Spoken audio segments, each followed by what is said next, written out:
Have you ever wandered through a sunny nursery, eyes lighting up at those vibrant, lush plants, promising to brighten your home, only to unknowingly invite a silent killer through your front door? Picture this: your curious toddler reaching for a glossy leaf, your playful pup chomping on a dangling vine, or even you brushing against a deceptive bloom that leaves your skin burning. Heart-stopping moments that turn a dream garden into a nightmare. In this video, we're pulling back the curtain on the 7 most dangerous plants you should never buy from nurseries, exposing their hidden toxins that could poison pets, harm kids, or wreck your health in ways no one warns you about. But stick around until the end, because we'll not only arm you with the shocking stories and red flags to spot these threats from a mile away, but also reveal stunning, pet-safe, safer alternatives that deliver the same wow-factor beauty without the terror. Your family's peace of mind is just one watch away. Before we begin, I would appreciate it if you like this video. You can help me continue to spread the old age lesson. If you haven't subscribed yet, I recommend you subscribe and turn on the bell so you don't miss any videos. If you like this video, please comment number 1. If you don't like it, comment number 0 to let me know so I can make a better video for you. Now, let's get started. First on our list is oleander. At first glance, oleander presents itself as a truly stunning shrub, standing tall with an abundance of lush, evergreen leaves that provide year-round greenery.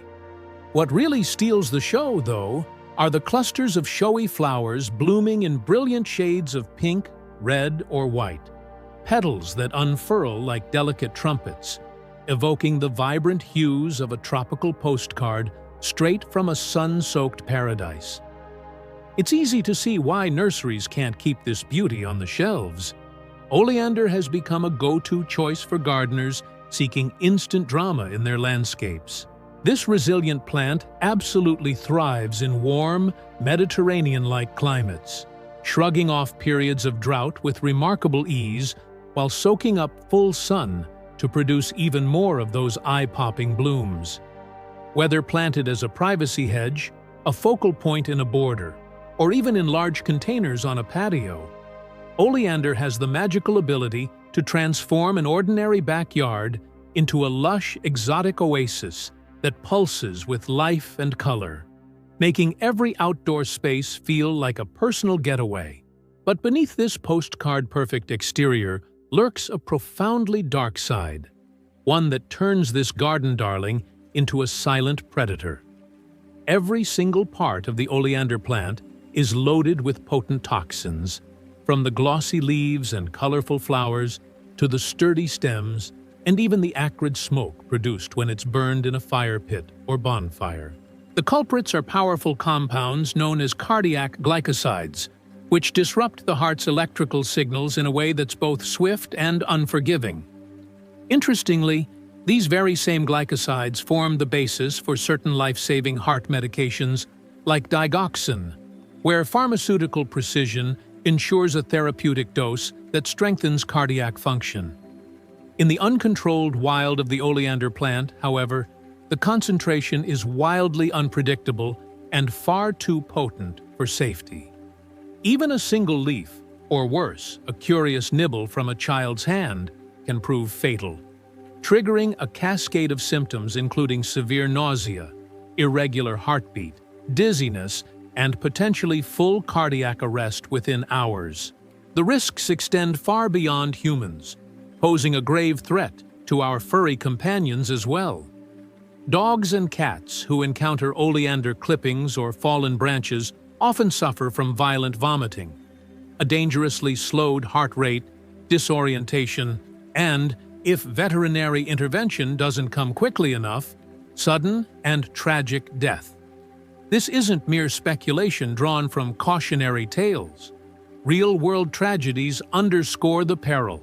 In sun-drenched regions like California, there have been heartbreaking documented cases of horses collapsing and dying after innocently nibbling on oleander branches that were carelessly discarded into pastures or corrals, remnants from routine pruning that turned a routine chore into a fatal mistake. Pet hospitals across the country ramp up their warnings every summer, when homeowners enthusiastically trim their oleander hedges, only for the debris to scatter and tempt inquisitive animals. Statistics from poison control hotlines reveal a steady stream of panicked calls from owners discovering their pets in distress after accidental ingestion. So, if the allure of those vibrant, tropical flowers has you hooked, but the dangers have you second-guessing, fear not. There's a far safer way to achieve that same splash of color and exotic flair. Turn your gaze to hibiscus instead. This cheerful alternative bursts forth with equally dazzling blooms in a rainbow of pinks, reds, oranges, and yellows, drawing in butterflies and hummingbirds while thriving in similar warm conditions. Best of all, hibiscus is entirely non-toxic to both people and pets, allowing you to revel in that sun-kissed garden vibe without the lurking shadow of hidden peril. Plant it with confidence and watch your space come alive in the safest, most joyful way. And if the insidious treachery of oleander has left you unsettled, just wait until you delve into the next plant on our roster. It masquerades as something utterly delicate and enchanting, almost like a whisper from an enchanted woodland glade. But once it enters your system, it can unleash chaos on your heart like a meticulously timed explosive. Let's turn our attention to foxglove, a botanical beauty with a deceptively whimsical charm. Number 2 is a plant that looks like it came straight out of a fairy tale garden. Imagine towering stalks, often reaching 3 to 5 feet in height, elegantly draped in rows of tubular, bell-shaped flowers that dangle like ornate lanterns. These blooms are masterpieces of nature's palette, softly painted in enchanting gradients of deep purple, soft pink, creamy white, and occasionally spotted varieties that add an extra touch of whimsy. If you've ever strolled through a wild meadow or a cottage garden and caught sight of foxglove swaying gently in the breeze, you know the spell it casts. Those downward-facing bells resemble tiny trumpets, heralding a secret melody, inviting pollinators to dance among them. It's precisely this otherworldly enchantment that has nurseries eagerly stocking their shelves with foxglove starts and seeds. These perennials, or biennials depending on the variety, are not only visually arresting, but also play a vital role in the ecosystem, drawing in bees, butterflies, and hummingbirds with their nectar-rich flowers. Once established in well-drained soil with partial shade, they're remarkably straightforward to cultivate, self-seeding with abandon to create naturalized drifts that evolve year after year. Homeowners flock to them for good reason. A few foxglove plants can elevate a plain, unremarkable flower bed into a breathtaking showpiece, infusing borders and woodland edges with vertical drama and a sense of timeless romance. Yet, for all its poetic allure, here's the sinister twist that shatters the illusion. Concealed within those seemingly fragile and inviting blooms is a formidable arsenal of bioactive chemicals, primarily digitalis glycosides, potent heart-affecting compounds that have danced on the edge of medicine and menace for centuries. In the precise, microgram-controlled formulations prescribed by physicians, digitalis, derived from foxglove, has been a cornerstone treatment for heart conditions like congestive heart failure and atrial fibrillation since the late 18th century, when the physician William Withering first documented its ability to fortify a faltering heartbeat. But in the raw, untamed form of the living foxglove plant, there's no such safeguard. The concentration varies wildly by soil, season, and plant part, making every encounter a gamble with disaster.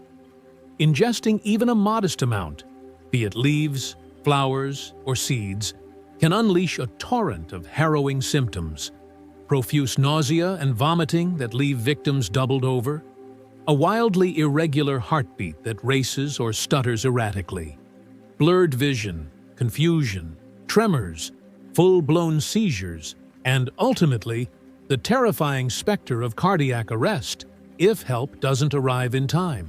The peril is all too tangible, amplified by foxglove's innocent appearance that belies its toxicity.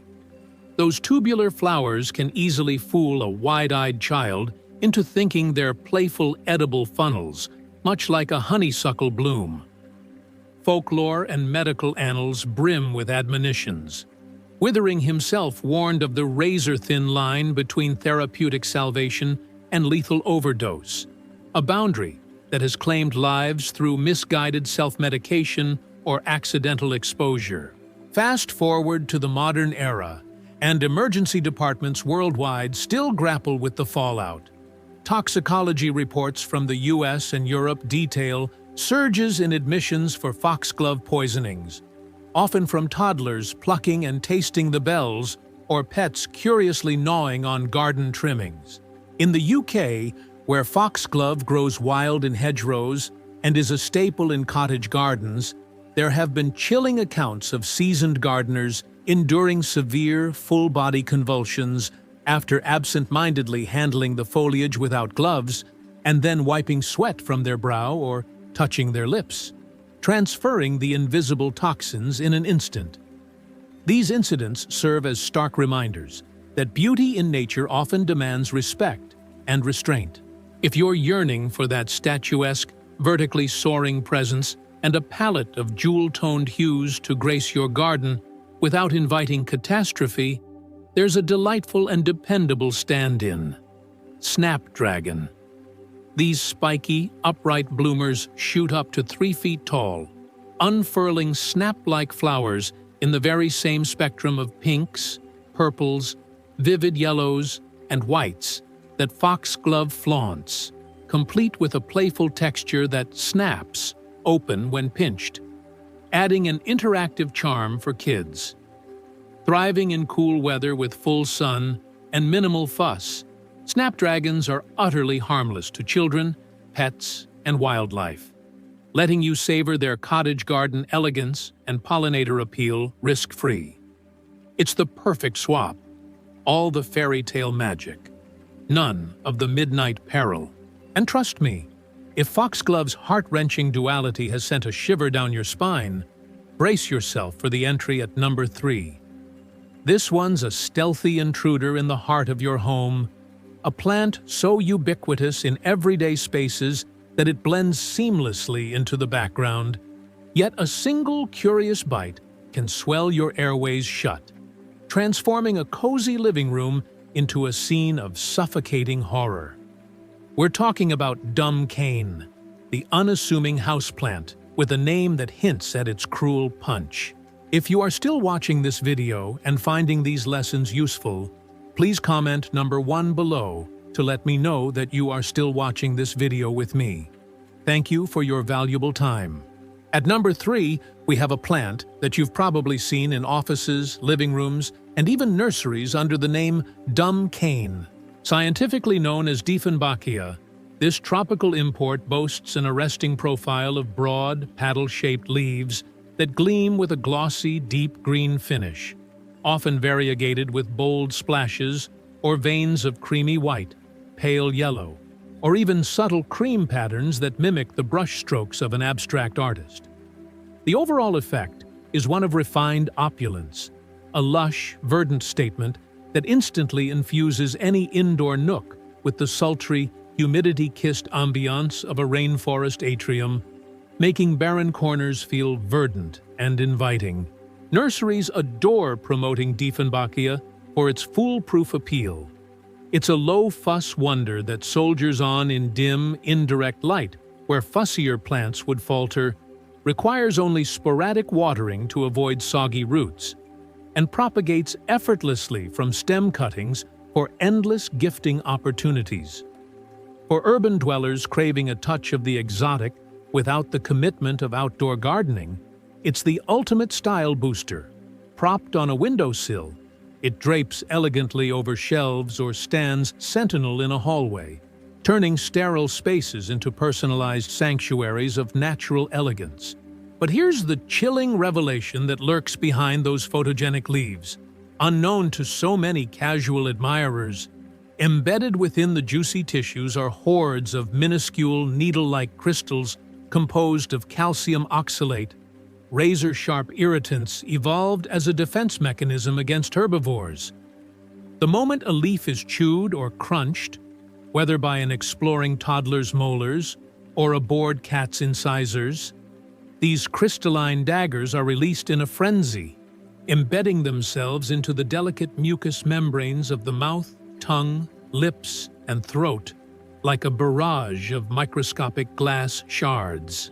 The aftermath is immediate and excruciating, an inferno of burning pain that radiates from the oral cavity, escalating to grotesque swelling that balloons the lips into puffed pillows, renders the tongue a throbbing mass, and, in the most harrowing scenarios, constricts the throat to the point of labored breathing or temporary speechlessness.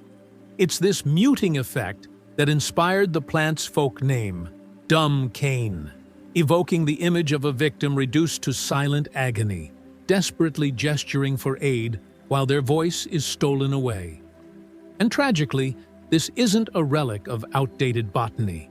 It's a contemporary crisis playing out in homes everywhere. Hotlines at poison control centers in the United States, Canada, and across Europe light up with frantic reports year-round, peaking when spring's fresh growth tempts young children to taste test a dangling leaf, or when indoor cats, ever the opportunists, shred stems during play.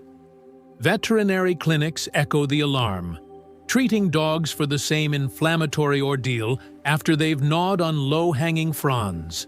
In severe instances, particularly with larger ingestions, the swelling escalates to airway obstruction, demanding urgent medical intervention like steroids, antihistamines, or even intubation to preserve breathing. Even indirect contact carries a sting. The milky sap oozing from cut stems can blister bare skin on contact, and a careless rub of the eyes post-handling might ignite a fiery conjunctivitis that blurs vision for hours. These everyday mishaps underscore a sobering truth. In our rush to beautify interiors, we often overlook the fine print of nature's warnings, craving that signature bold-leaved tropical lushness without converting your sanctuary into a booby-trapped lounge. Opt for safer, equally captivating substitutes like the parlor palm, Chamaedorea elegans, or a Boston fern, Nephrolepis exaltata.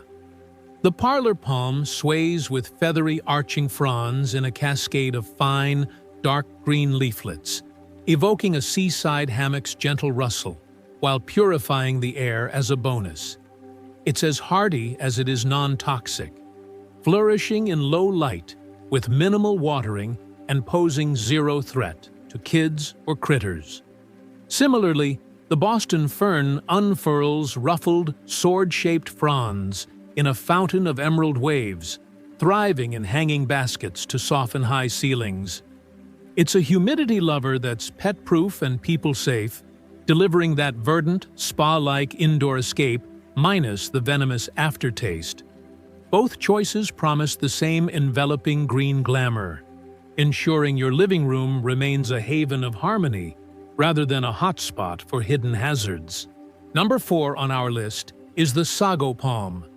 At first glance, the sago palm, Cycas revoluta, enchants with the poised silhouette of a diminutive palm tree, evoking visions of far-flung island getaways without demanding vast space. Its stout, armored trunk rises modestly from the soil, crowned by a rosette of stiff, arching fronds in a rich, leathery dark green that fan outward in dramatic feather-like plumes, each pinnate leaf segmented into dozens of narrow, spiny-tipped leaflets that rustle with a prehistoric whisper. This compact wonder imparts an unmistakable tropical sophistication, blending seamlessly into modern interiors or sun-baked patios, where it stands as a sculptural accent in oversized pots. Its evergreen persistence a testament to low-key luxury. Nurseries can't stock enough of them. Sago palms are the epitome of effortless elegance. Drought-tolerant once rooted, forgiving of irregular watering, and adaptable to both shaded living rooms and brighter outdoor alcoves in warmer zones. For homeowners dreaming of a vacation vibe on a budget, it's irresistible. A single specimen can anchor a coffee table arrangement or elevate a balcony corner, whispering promises of sandy beaches and swaying palms, while requiring little more than occasional dustings to keep its glossy sheen intact. Yet, for all its vacation-ready charm, this unassuming cycad harbors one of the most insidious threats imaginable, particularly to pets. A toxicity so profound that it has earned sago palm a notorious reputation in veterinary circles as a leading culprit in animal poisonings. Every component of the plant packs a punch, from the fibrous trunk and feathery fronds to the vibrant red female cones. But the glossy, nut-like seeds that drop seasonally are the undisputed heavyweights of horror. These orbs brim with a liver-shredding toxin called psychocin, alongside other cycad-specific alkaloids, which infiltrates the bloodstream and launches a multi-organ assault, starting with acute gastrointestinal mayhem and escalating to irreversible hepatic devastation. For dogs and cats, the scenario unfolds like a nightmare in slow motion. Even a tentative nibble on a fallen seed or a playful chew on a frond can ignite unrelenting vomiting, often bloody, explosive diarrhea, lethargy, bruising from internal bleeding, violent seizures that convulse the body, and fulminant liver failure that spirals toward coma, and death within days. Survival hinges on rapid decontamination and aggressive supportive care like IV fluids, activated charcoal, and hepatoprotectants, but the window is heartbreakingly narrow. Early symptoms are often dismissed as tummy troubles, delaying the rush to the vet. Veterinary hospitals nationwide broadcast dire advisories about sago palms with good cause. In the United States alone, they rank among the top 5 plants responsible for fatal pet poisonings, with the ASPCA's Animal Poison Control Center fielding thousands of calls annually, many from distraught owners in Florida and California, where the plant's outdoor popularity amplifies exposure. The stories that emerge are gut-wrenching. A beloved Labrador bounding across the yard to snag a discarded seed, only to collapse hours later in a pool of vomit, forcing an emergency midnight triage where blood tests confirm skyrocketing liver enzymes and owners face bills in the thousands, alongside the agony of 50-50 survival odds. Or a kitten batting at a low-hanging pup in an indoor pot, its curiosity curdling into a week-long ICU vigil. What makes Sago's stealth so chilling is its innocuous facade. No glaring thorns to deter, no garish warning pigments like the aposematic flashes of other toxic flora, just a benign, palm-like poise that lulls guardians into complacency, turning a decorative delight into a furtive assassin for the animals who trust us most. If you are still watching this video and finding these lessons useful, please comment number 2 below to let me know that you are still watching this video with me. Thank you for your valuable time. At number 5, we have a plant that looks bold, dramatic, and almost ornamental in its own right. I'm talking about the castor bean plant, a towering specimen that commands attention in any garden space. Picture this: sturdy, upright stalks that can stretch up to 10 feet tall in ideal conditions, crowned with enormous, star-shaped leaves that span a foot or more across, their glossy green surfaces veined with subtle reddish undertones. Then come the seed pods, spiky, vibrant red capsules that dangle like exotic ornaments, adding a touch of wild, prehistoric allure. It's no surprise that gardeners and landscapers adore it as a statement piece, planting it as a focal point amid more subdued foliage to create instant visual impact. Nurseries market it aggressively for its exotic, tropical vibe, evoking images of lush rainforests or far-flung islands, and it's easy to understand the hype. This plant grows with remarkable speed, often shooting up several feet in a single season, quickly filling out empty beds or borders and drawing the gaze from across the yard. For anyone craving something truly impressive and conversation-starting in their outdoor oasis, it seems like the perfect low-maintenance choice at first glance. But hold on. Beneath this striking exterior lies a chilling reason why the castor bean plant ranks among the world's most hazardous flora. The real culprit? Its seeds are packed with ricin, that infamous deadly toxin straight out of thriller novels, espionage tales, and grim crime dramas. Ricin is a potent protein inhibitor, meaning it infiltrates cells and halts the production of essential proteins, cascading into widespread organ failure, fluid buildup in the lungs, and, ultimately, a swift and agonizing death if not intercepted early. The potency is staggering. Just 2 or 3 of those glossy, bean-like seeds, innocently tucked inside those eye-catching pods, can be lethal to a child, depending on their size and the speed of medical intervention. For pets, the threat is equally dire. Dogs or cats that snag a seed during play might succumb just as readily, with symptoms kicking in as vomiting, diarrhea, seizures, and collapse within hours. And it's not only ingestion that poses a peril. Merely handling the seeds bare-handed, then absent-mindedly rubbing your eyes, nose, or mouth, can introduce the toxin through mucous membranes, leading to localized irritation or worse systemic effects. Protective gloves are a must, yet how many casual gardeners think of that? This danger isn't confined to the pages of fiction. It's played out in heartbreaking real-life scenarios time and again. There are documented cases of curious toddlers mistaking the shiny, chocolate-hued seeds for candy, toys, or even edible beans, only to end up rushed to emergency rooms with abdominal cramps, dehydration, and the terrifying prospect of dialysis or antidotes.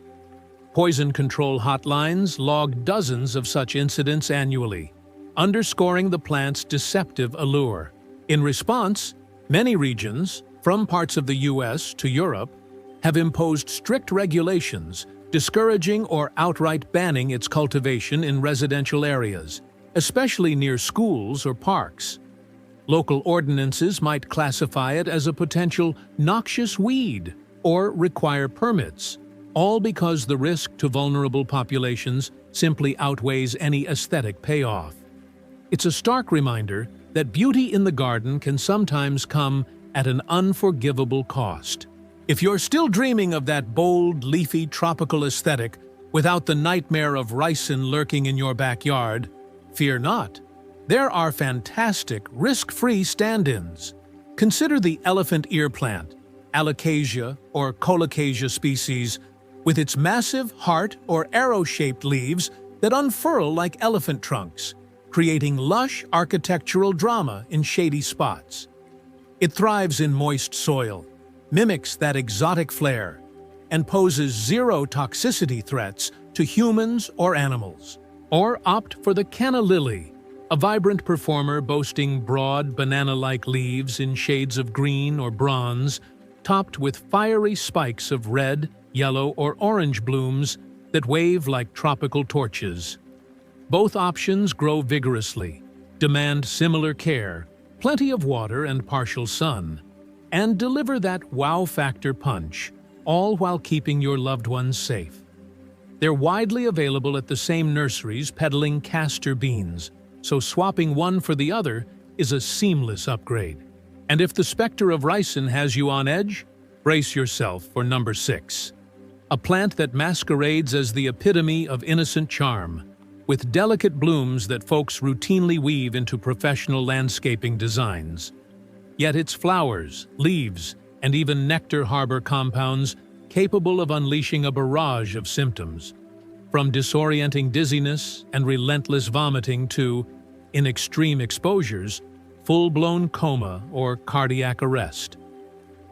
Yes, we're diving into the world of azaleas and their close botanical cousins, the rhododendrons, two of the globe's most beloved flowering shrubs.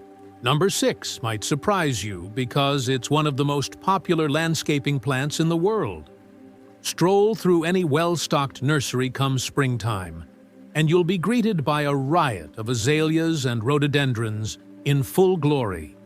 Clusters of funnel-shaped blooms exploding in a painter's palette of hues, soft pinks blushing like dawn, regal purples evoking twilight, fiery reds that pulse with energy, crisp whites that gleam like fresh snow, and everything in between. Their flowers seem almost too perfect, layered and ruffled as if handcrafted by nature's finest artist. Homeowners flock to them for good reason. These shrubs are remarkably resilient, often evergreen to provide year-round structure, and they bloom profusely with minimal fuss, turning drab front yards, borders, or woodland edges into a breathtaking floral spectacle that neighbors can't help but envy. It's little wonder that landscapers specify them in designs by the hundreds, and nurseries haul them in by the truckload, bundling them with care tips to ensure that colorful parade lasts weeks. Yet, lurking within this floral fantasy is a perilous secret. Azaleas and rhododendrons are laced throughout their tissues with toxins, a family of neurotoxic compounds that target the body's sodium ion channels, the critical electrical gateways that regulate nerve impulses, muscle contractions, and even the rhythmic beat of your heart. When these toxins are ingested, they bind to those channels, causing them to stay open too long, flooding cells with sodium and sparking chaotic misfires. The fallout? A symphony of misery starting with waves of nausea, lightheadedness that blurs your vision, and cramping abdominal pain that doubles you over. Blood pressure can plummet perilously, leading to fainting or shock, while in heavier doses, say, from munching a handful of leaves or sipping contaminated nectar, things escalate to irregular heartbeats, temporary paralysis, seizures, and the terrifying void of coma. Even seemingly minor encounters, like a child plucking and tasting a flower or a bee-harvested nectar tainting honey, can tip the scales. This isn't some modern lab concoction. The dangers of these plants echo through history with vivid cautionary tales. Ancient texts from the Black Sea region of Turkey recount the legend of mad honey, a hallucinogenic elixir produced by bees foraging on rhododendron nectar. Millennia ago, Greek soldiers under Xenophon's command stumbled upon caches of this honey during their retreat from Persia, only to devour it and collapse into a delirium of staggering confusion, profuse vomiting, frothing at the mouth, and temporary paralysis that left them easy prey for enemies. The episode, detailed in the Anabasis, turned the tide of battles and cemented rhododendron's notoriety as the queen of poisons in folklore. Fast forward to today, and the risks persist. Poison control centers field hundreds of calls yearly about accidental ingestions, with pets, particularly inquisitive dogs, bearing the brunt. A pup gnawing on fallen azalea leaves might start with excessive drooling and retching, progress to bloody diarrhea and limb weakness, and spiral toward organ shutdown if veterinary care lags. The ASPCA ranks azaleas among the top 10 pet toxins, citing their prevalence in yards and the high fatality rate without prompt decontamination and supportive therapy, like IV fluids or antiemetics. Craving that irresistible springtime explosion of color and form without courting disaster? Swap in camellias, those glossy-leaved evergreens that unfurl camellia-like roses in deep crimson, snowy white, or blush pink, thriving in acidic soils much like azaleas, but delivering their show from late fall through spring for extended appeal. Or choose viburnum shrubs with their textured foliage and flat-topped clusters of lacy white or pink flowers that draw butterflies, followed by berries that add autumn interest, all non-toxic and hardy across zones. Both mimic the lush, layered look of rhododendrons, enhance curb appeal effortlessly, and let you revel in a pet and family-friendly garden paradise. If the subtle treachery of azaleas has you rethinking your shrubbery, just hold tight for number 7, a festive staple that countless households welcome indoors each holiday season, perching it proudly on coffee tables, mantels, and sideboards as a symbol of grace and renewal. But for our feline friends, even the lightest brush or nibble on its velvety petals can ignite a chain reaction culminating in irreversible kidney failure and, tragically, death.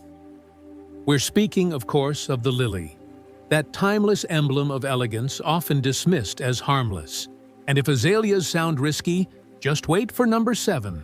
Envision their lithe, arching stems rising 2 to 6 feet, topped with broad, recurved petals that trumpet open in luminous whites for bridal bouquets, sunny oranges for Easter altars, vivid pinks for celebrations, or speckled yellows for garden accents, all laced with a heady, intoxicating fragrance that perfumes entire rooms.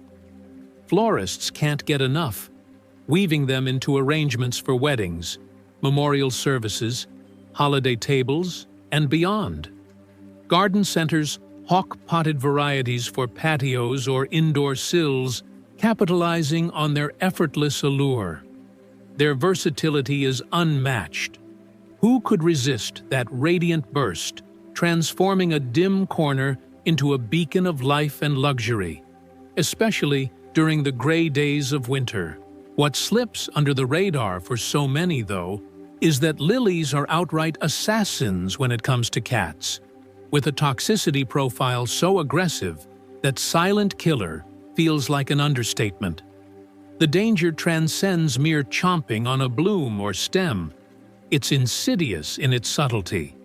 The plant's unknown compounds, concentrated in every part from roots to pollen, assault the kidneys directly, causing acute tubular necrosis that shuts down filtration within hours of exposure. A cat merely strolling past a vase, collecting golden pollen on its whiskers or fur, then grooming itself as cats do, ingests enough to doom its renal function. Gulping vase water, teeming with dissolved stems, is equally catastrophic, as is any curious lick of a leaf or petal. Symptoms erupt fast: profuse vomiting of bile-tinged foam, utter disinterest in food, listless staggering, and increased thirst as toxins overwhelm the system. By the time tremors or bloody urine appear, the window for salvation narrows to a razor-thin 18 hours. Any later, and survival odds plummet below 50%, even with aggressive interventions like induced vomiting, activated charcoal, and round-the-clock dialysis. Vets sound this alarm year-round, but it peaks during holidays when lily-laden gifts proliferate. Clinics overflow with gut-wrenching tales. A family displays Asiatic lilies on the kitchen island before heading out, returns to find their tabby in convulsions, unaware until it's too late. Tiger lilies, stargazers, Easter lilies, daylilies, regardless of variety, they're universal no-goes in cat households, with the ASPCA confirming near-total lethality sans immediate care. Dogs fare better, typically shrugging off encounters with gastrointestinal grumbles like nausea or loose stools. But why chance it? Human risks are milder, a tummy ache at most. But the pet peril alone warrants exile. Yearning for that statuesque, long-stemmed sophistication sans the peril? Embrace orchids, those exotic epiphytes with wiry stems and intricate, long-lasting blooms in every hue, from ethereal whites to bold purples, perfectly safe for curious paws, and content in pots or vases with indirect light. Or reach for roses, the classic romantics, with thorny stems bearing velvety petals in romantic reds or sunny yellows. Mildly irritating if thorns prick, but toxin-free and a florist's and cat's dream for elegant displays. Both capture the lily's poised drama, infusing your space with fragrance and finesse while safeguarding your whiskered crew. As we reflect on this lineup, one poignant idea lingers. Plants have an extraordinary power to infuse our lives with joy, vivid color, and a pulse of vitality, turning houses into homes and yards into sanctuaries. Yet, in the wrong hands or paws, these same green companions can unravel into unforeseen tragedy, a quiet betrayal hidden in plain sight. Armed with this awareness, you're empowered to curate choices that celebrate nature's gifts without inviting its shadows, fostering environments where beauty thrives alongside safety. If you are still watching this video and finding these lessons useful, please comment number 2 below to let me know that you are still watching this video with me. Thank you for your valuable time. Before we close the book on our top 7, let's shine a spotlight on a trio of honorable mentions. Plants that skirted the main roster but pack enough punch to merit a warning nod. Kicking off is the hydrangea, a garden titan beloved for its showy mop head or lace-cap blooms forming massive pom-pom clusters in blues, pinks, or whites that shift hues with soil pH, creating a living watercolor in borders or containers. They're a staple worldwide, but the leaves and unripe flower buds harbor cyanogenic glycosides, precursors to hydrogen cyanide, that release the gas when chewed, potentially causing labored breathing, dilated pupils, and cyanide poisoning in hefty doses. While adults might need a substantial nibble for harm, it's a real gamble for tots or pets, prompting vets to advise supervision around these giants.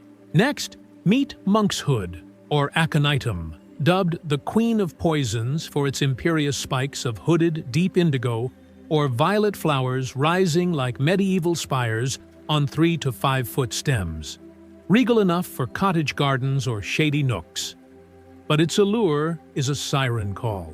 The roots, seeds, and foliage brim with aconitine alkaloids that numb nerves on contact, tingling skin, or lips upon barehanded touch, while ingestion, even a fraction of a root, sparks burning mouth sensations, arrhythmias, and respiratory arrest, with historical fingerprints from Roman assassinations to Victorian-era mishaps.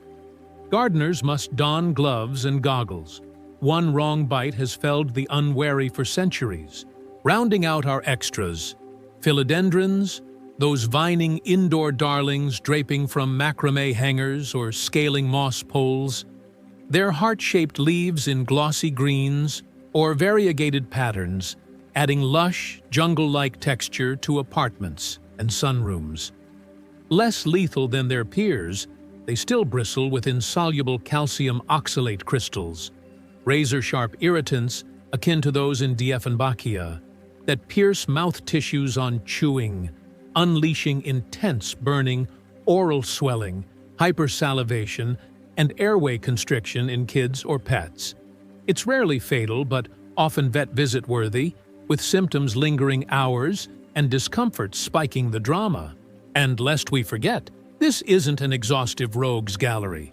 Nurseries stock scores more like oleander, foxglove, or yew without bold red flags, underscoring why vigilance is your best ally in the plant aisle. To arm you for the front lines, here are expanded safety strategies, distilled into actionable steps to shield your circle from these covert threats. First and foremost, scrutinize every plant tag with hawk-like focus. Hunt for explicit alerts like toxic if ingested, poisonous to pets, or keep away from children. Silence on the label? Don't assume benevolence. Many vendors gloss over hazards to keep shelves turning. Whip out your smartphone for a 30-second vetting. Punch in the Latin name. Think Colocasia esculenta for elephant ears, via apps like Picture This or sites like ASPCA's Toxic Plant Database, cross-referencing toxicity profiles before checkout. It's a micro-investment yielding macro peace. Second, if ingestion strikes, be it a sneaky toddler's experiment or a puppy's prank, spring into action without hesitation. Wait and watch is a myth that costs lives. Toxins like ricin or lily compounds race unchecked. For furry victims, dial your vet or the nearest 24/7 Animal ER pronto, armed with plant details and photos. Expect guidance on emetics, enemas, or monitoring. Human cases? Hotline to poison control, 1-800-2222-2222 in the U.S., or ER triage immediately. Describe symptoms, quantity, and timing for tailored antidotes. Seconds shaved off response can flip outcomes from dire to doable. Third, curate your green realm with intention. Populate it with bulletproof beauties that dazzle sans danger. Ditch dicey divas for stalwarts like lavender, its silvery spikes wafting calming scents, and purple haze while repelling pests. Marigolds, those golden pom-poms edging beds with pest-busting vigor and edible petals for culinary flair. Or sunflowers, heliotropic giants nodding skyward in sunny yellows, their seeds a snack for birds, and you alike. These not only sidestep toxins but summon bees, butterflies, and biodiversity, amplifying your plot's ecological harmony. As a cherry-on-top nugget, when ambiguity clouds a purchase, say, a mystery bloom with vague signage, pause and probe. Snap a pic, query staff by binomials, or crowdsource via gardening forums. That 10-second detour? It's the firewall between flourish and fiasco, ensuring your haven remains a haven. There you have it, unpacked and unvarnished. The 7 deadliest nursery nabbers, from ricin-riddled beans to feline-felling lilies. They parade as paragons of prettiness, but their veiled venoms whisper warnings most shoppers never heed. Nurseries prioritize profits over proclamations, so the onus lands squarely on you, the enlightened curator, to discern the dazzlers from the death traps. Choose wisely, bloom boldly, and let your landscapes lift spirits, not imperil them. As we wrap up this eye-opening journey through the 7 most dangerous plants you should never buy from nurseries, and those breathtaking safer alternatives that keep your home a true sanctuary, take a deep breath, knowing you've just armed yourself with knowledge that could save lives. From your furry friends to your little explorers. What have you learned so far that hit you the hardest? Drop a comment below sharing one key takeaway you're committing to practice in real life, like double-checking labels at the nursery, or swapping out that risky pothos for a hardy spider plant. And let's inspire each other to create toxin-free green spaces we all deserve. If you liked this video, please leave your comment below. And don't forget to like, share, and subscribe to our YouTube channel for more game-changing gardening secrets that protect what matters most. See you in the next one. Stay safe and bloom on.